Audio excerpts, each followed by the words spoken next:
कुरुक्षेत्र में कौरवों और पांडवों के मध्य घमासान युद्ध हो रहा है।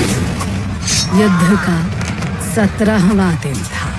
चारों ओर हाहाकार मचा हुआ था। हर किसी के हाथ में एक हथियार था। हर कोई किसी दूसरे के रक्त का प्यासा था। कुरुक्षेत्र की भूमि तो रक्त पीते पीते इतना थक चुकी थी कि उसने अब रक्त उगलना शुरू कर दिया था। लाशें ऐसे बिखरी हुई थीं जैसे किसी ने राख के कणों को फूंक मारकर हवा में उड़ा दिया हो। धर्म के नाम पर हुए इस युद्ध में केवल अधर्म ही अधर्म होता हुआ नजर आ रहा था।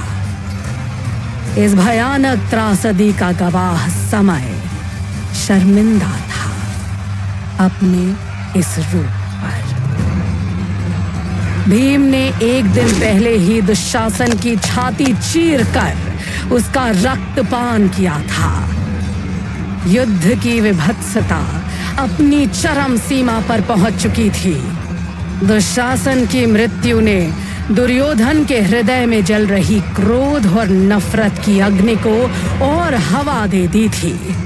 उसने फुफकारते हुए कर्ण से कहा, कुछ भी हो जाए मित्र कर्ण, लेकिन आज ये अर्जुन जीवित नहीं बचना चाहिए।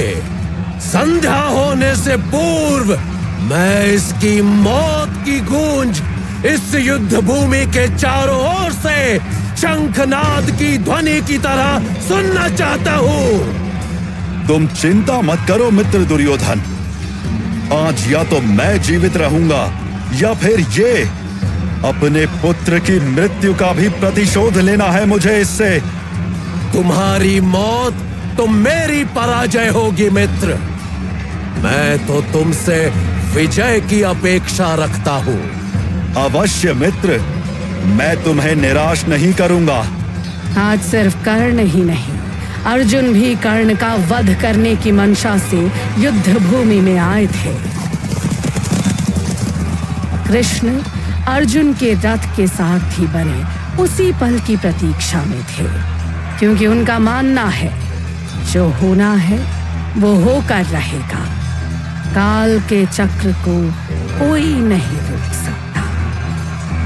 कर्ण अपने रथ पर सवार अर्जुन के सामने थे।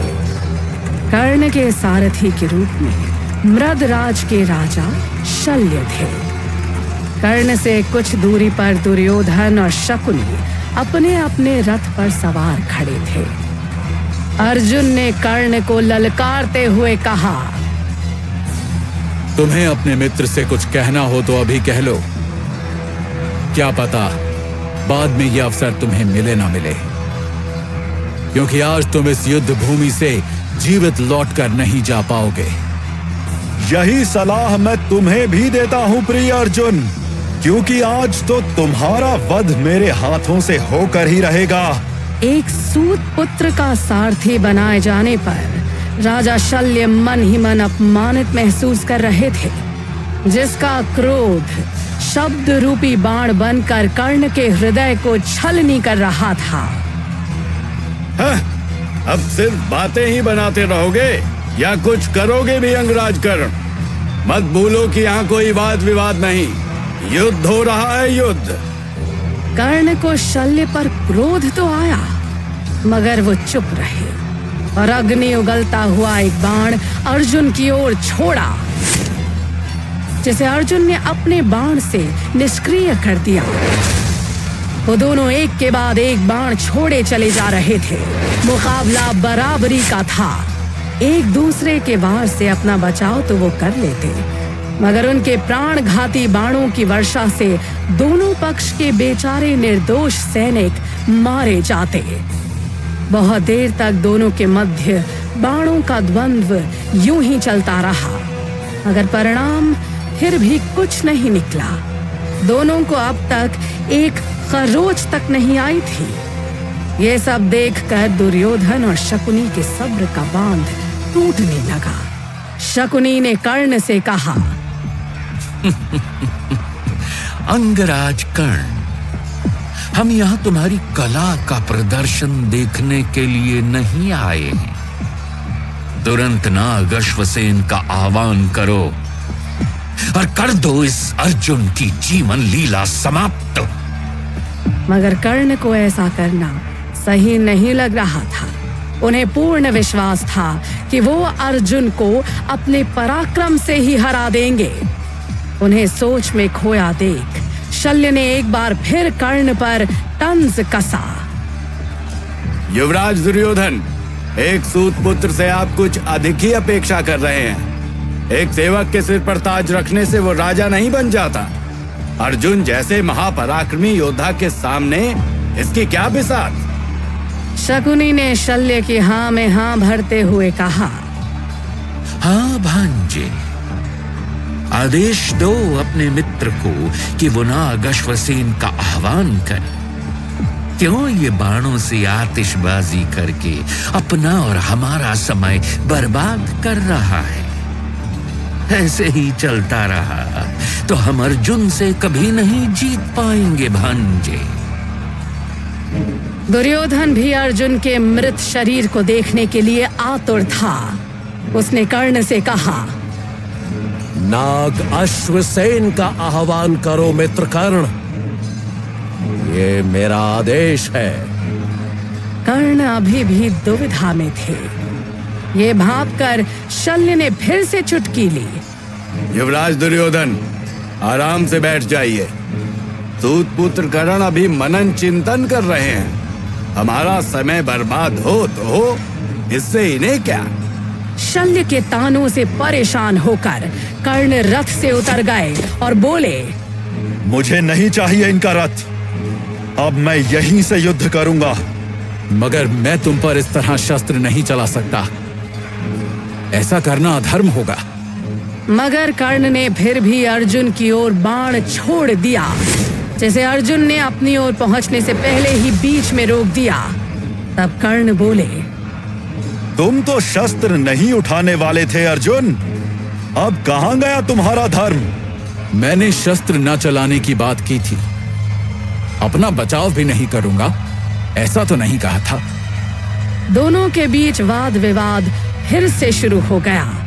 कृष्ण ने अर्जुन को रोकते हुए कहा, पार्थ, अब किसी भी युद्ध की कोई आवश्यकता ही नहीं। कर्ण ने रथ से उतरकर अपनी हार स्वयं ही स्वीकार कर ली है। कृष्ण की बात सुनकर कर्ण तुरंत रथ पर सवार हो गए और क्रोध में आकर उन्होंने नाग अश्वसेन का आह्वान करते हुए अर्जुन की ओर तीर छोड़ दिया। कृष्ण ने चिल्लाकर अर्जुन को सतर्क किया, पार्थ, नाग अश्वसेन। और साथ ही उन्होंने फुर्ती से रथ को 5 अंगुल भूमि के अंदर कर लिया। कर्ण का छोड़ा हुआ तीर अर्जुन की गर्दन पर न लगकर उनके मुकुट को चीरता हुआ आगे निकल गया। बाल बाल बचे अर्जुन भी एक क्षण को सहम गए थे। नाग अश्वसेन पलटकर अर्जुन पर झपटा, मगर अर्जुन के बाण से बच न सका। अपना वार बेकार हुआ देखकर कर्ण ने फिर से अपने धनुष की कमान संभाली। ये देखकर कृष्ण अर्जुन का रथ दूसरी दिशा में भगाने लगे। अर्जुन को कुछ समझ नहीं आ रहा था। वो बोले, माधव, ये क्या कर रहे हैं आप? लोग तो यही कहेंगे कि अर्जुन युद्ध भूमि छोड़कर भाग गया। कभी कभी जीतने के लिए कुछ कदम पीछे भी लेने पड़ते हैं। तुम चिंता मत करो पार्थ। मैंने कर्ण से युद्ध करने के लिए एक बहुत ही उपयुक्त स्थान पहले से ही चुन रखा है। उधर कर्ण भी उनका पीछा कर रहे थे। कुछ दूर आ जाने के बाद अचानक से उनके रथ का पहिया भूमि में धंस गया। उन्होंने राजा शल्य से उसे निकालने के लिए कहा, मगर उन्होंने ऐसा करने से इनकार कर दिया। तब कर्ण अपना धनुष छोड़कर रथ से स्वयं ही पहिया निकालने के लिए उतरे। उचित अवसर देखकर कृष्ण ने अर्जुन का रथ ठीक उनके सामने ले जाकर खड़ा कर दिया। कर्ण उस समय निशस्त्र थे। कृष्ण अर्जुन से बोले, पार्थ, यही सही समय है। तीर चलाओ और कर दो कर्ण का वध। कृष्ण ने अर्जुन को फिर से समझाने की कोशिश की। कभी कभी अधर्म को नष्ट करने के लिए अधर्म का ही सहारा लेना पड़ता है। शत्रु को उसी के तरीके से मारना अन्याय नहीं है। तुम नहीं कर सकते तो मैं अपने सुदर्शन चक्र से इसे मार दूंगा। अर्जुन दुविधा में पड़ गए। तभी कर्ण ने कहा, अर्जुन, अभी मुझ पर शस्त्र मत चलाना। यह अधर्म होगा, अन्याय होगा। क्या अर्जुन अपनी इस दुविधा से पार हो पाए? क्यों अर्जुन और कर्ण एक दूसरे के रक्त के प्यासे थे? क्या थी वो परिस्थितियां जिसने एक ही वंश के दो परिवारों को यहाँ कुरुक्षेत्र में एक दूसरे के आमने सामने लाकर खड़ा कर दिया था? मानव जाति के इतिहास का ये सबसे भीषण युद्ध क्यों हुआ? क्या था ये धर्म युद्ध? क्यों लड़ी गई थी महाभारत?